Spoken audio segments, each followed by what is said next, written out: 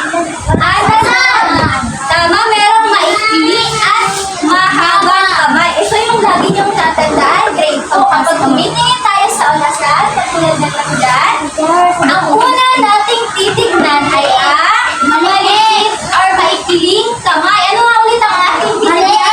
Maikling kamay. Ang maikling kamay ay tumutukoy sa oras. Tama, very good. Ito ay tumutukoy sa oras. Ang mahabang kamay naman ay tama, ito ay tumutukoy sa minuto. Ngayon mga bata, subukan ninyong sabihin sa akin kung anong oras na yung ipapakita ko dito sa harap. Sabit lang po. Anong oras na kaya ito? 4 o'clock. Ito po, this is the 4 o'clock. Saan po nakaturo yung maikling kamay? Saan naman yung mahaba? Ay, nakaturo sa 12. So, mga bata, kapag isinulat natin ang oras na yan, ganito po yun. 4 o'clock. So, ito po yung oras. At saan na nakaturo yung mahaba sa 0. Kapag ganito mga bata, kapag nakaturo siya sa ating bilang na 12, siya ay nagsasabi ng saktong oras. Naunawaan ba? Ano naman kapag ganito? Tignan ninyo kung saan nakaturo yung maikling kamay. Saan kaya nakaturo yung maikling kamay?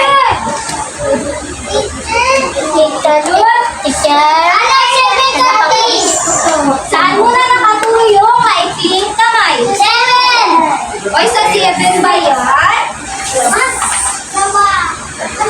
Ito po ay nakaturo sa pagitan na bilang na 6 at 7. Sa 6 at 7. Remember na? So ngayon, kapag ganito yung nakikita ninyo sa orasan, paano kaya natin malalaman yung oras? Ganito, lagi niyong tatandaan, kapag nasa pagitan po ng dalawang bilang, nasa pagitan po ng dalawang bilang, ang una niyong titignan ay ang nasa unahang bilang. So ano naman nasa unahang bilang? 6. So siya yung magiging oras natin. Saan naman nakatutok yung mahabang bilang? Sa 6. So anong katumbas na bilang ng 6? 30. Ang oras natin ay pinapakita sa analog lang ay 6:30. So naunawaan nyo na ba? Ngayon mga bata ay meron akong tatawag lang ako ng mga estudyante na magpapakita ng isusulat ni teacher na oras sa pisara. Para sa una, sige, ikaw po sa una. Okay, subukan mo ipakita dito yung isusulat ni teacher. So, ipakita mo sa akin yung 5 o'clock. Halika sa harap.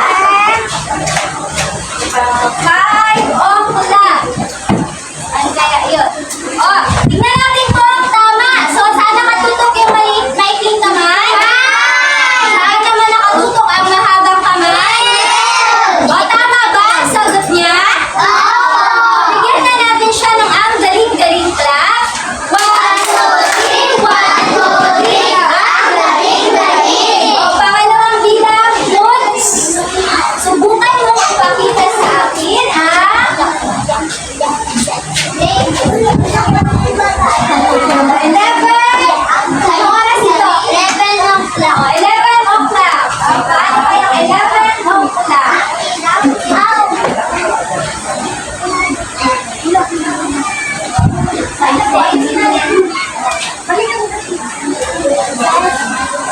Okay, balik na sa upuan. Tignan ka mga bata, saan nakatutok ang may big kamay? Group 1, saan nakatutok? Group 2? Group 3, saan nakatutok? Paano naman yung mahabang kamay? Well, so tama ba ang sagot ni Jude? Bigyan naman natin siya ng wow clap.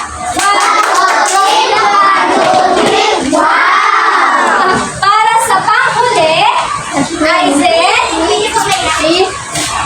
Okay. Nakita mo sa akin ang 12:15 na oras. Ano pa yun na napakita ang 12:15 na oras? Balik sa upuan, maraming salamat. Tignan na natin kung tama ang kanyang kasagutan. O, nasaan nakatutok ang maikling kamay? Ibig sabihin ito yung oras at ang panghahabang kamay naman ay saan siya nakatutok? Sa 3 ang pinakatumbas na bilang na makuli dyan sa likod. Sa anong katumbas na bilang ng 3? 15. So, ang sinulat ni teacher doon sa harap ay 12:15. Tama ba ang naging sagot ni Aizen?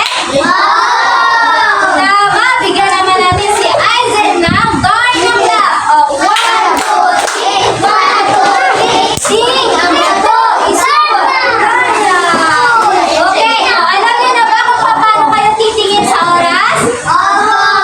Alam niyo na ba?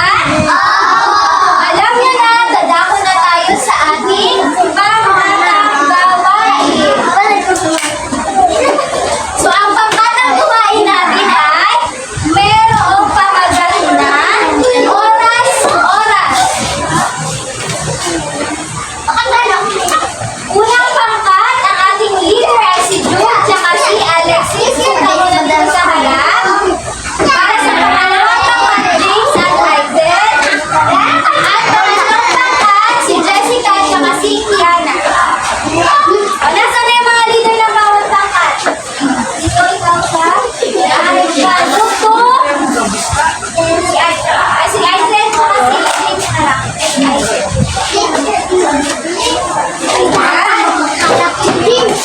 Pangatlong pangkat, Kiana at Jessica. Kiana at Jessica. Yan. Makinig muna kayo at babasahin ni teacher kung ano ang inyong gagawin. Pangatlong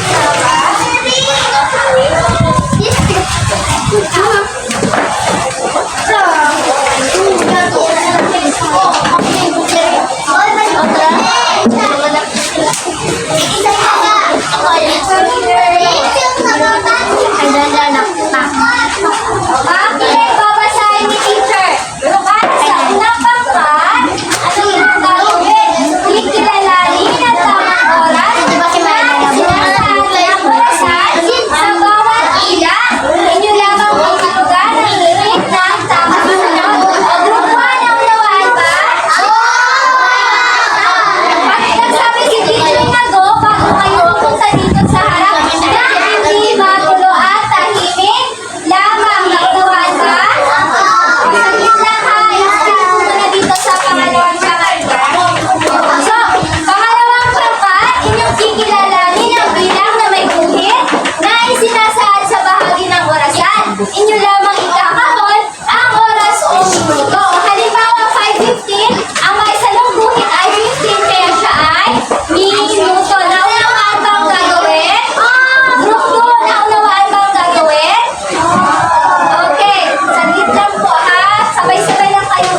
tatlo. Yakin na. Sila ay may tatlong stars.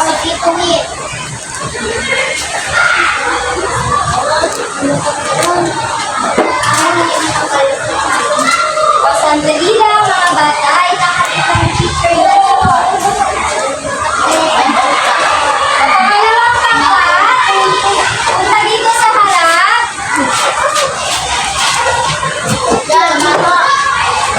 O, tingnan natin kung tama yung kinakot or nangulupan. O, ang kasabay sa lungguhin ay, anong number? Bag siya ay? Oras, tama. Pangalawa naman, siya ay? Minuto, tama din. At pangatlo, minuto. Kaya ang pangalawang pangkat ay nakakuha rin ng ilang stars kaya? Meron tatlong stars. O, dito na. Check lang, teacher, sa group lang po.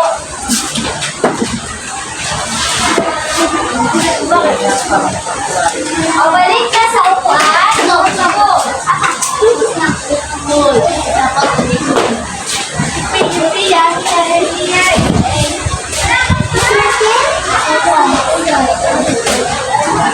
O, para sa pangkulit grupo,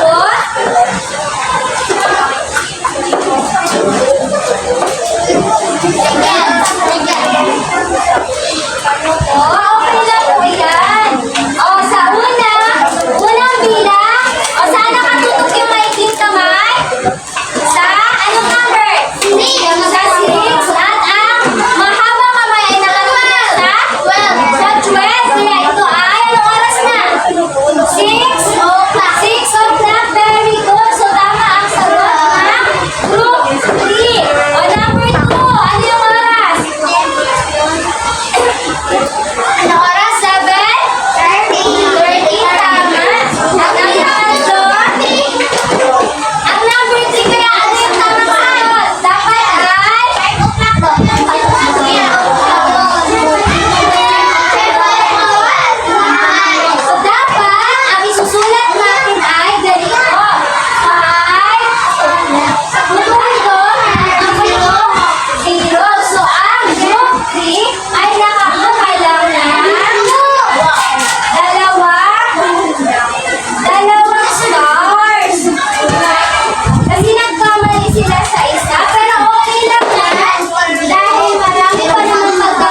Number 1, tignan niyo kung anong oras ang sinasaad sa orasan dyan. O, merong picture dyan sa gilid.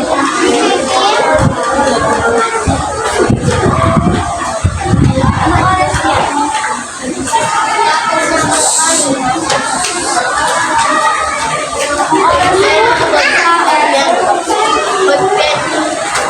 Bilang tignan kung makapaan. Di man ako nagating sa'yo, dapat ako talaga sa'yo. Tingnan mo ako sa'yo. Anong oras ang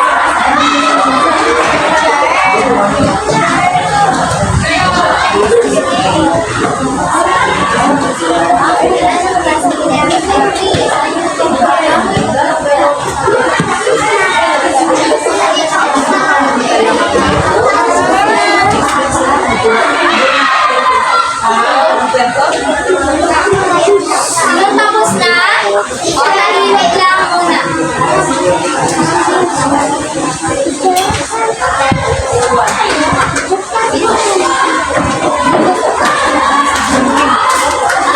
Gab, okay na mo, Gab.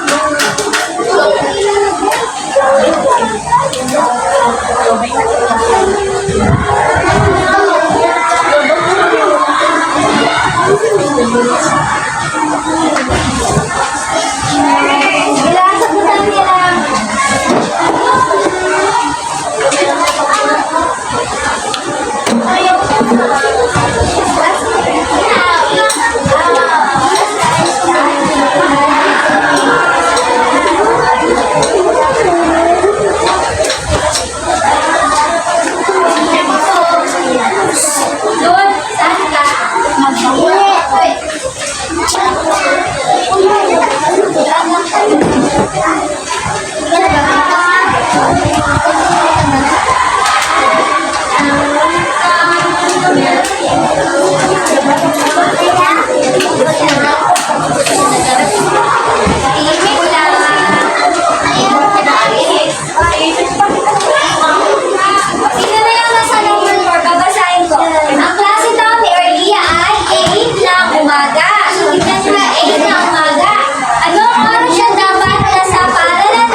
Number 3. Number ano na tayo? Number 3 pa lang tayo. Number 3. Anong oras ang isinasaad sa orasan doon sa gilid na larawan? Anong letter? Letter C. So ay 12 o'clock.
Mamaya,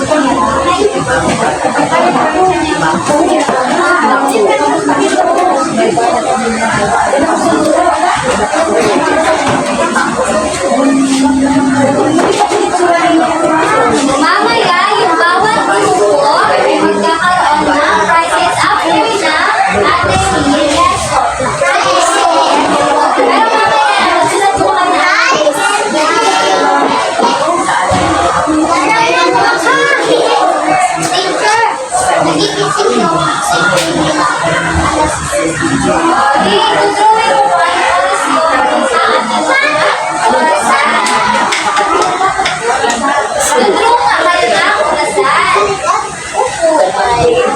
Pwede din sa baba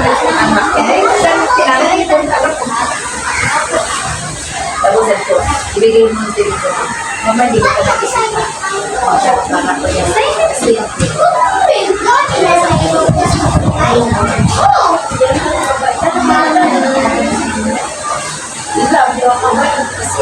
Mamaya nyo na yung sasagutan. Sa bahay nyo na yung sasagutan. Kasi yan ay assignments.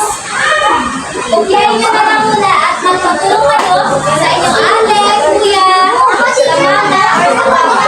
Ako, may baka.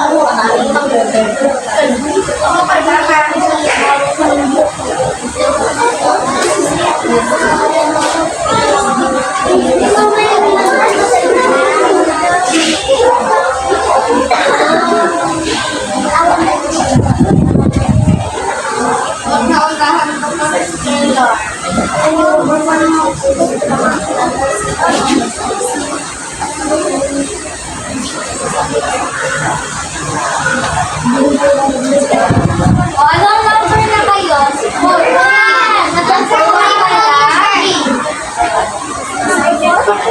Number 5.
Ay, tago na. Tapos ay tago na yung notebook. Ay, hindi ako na.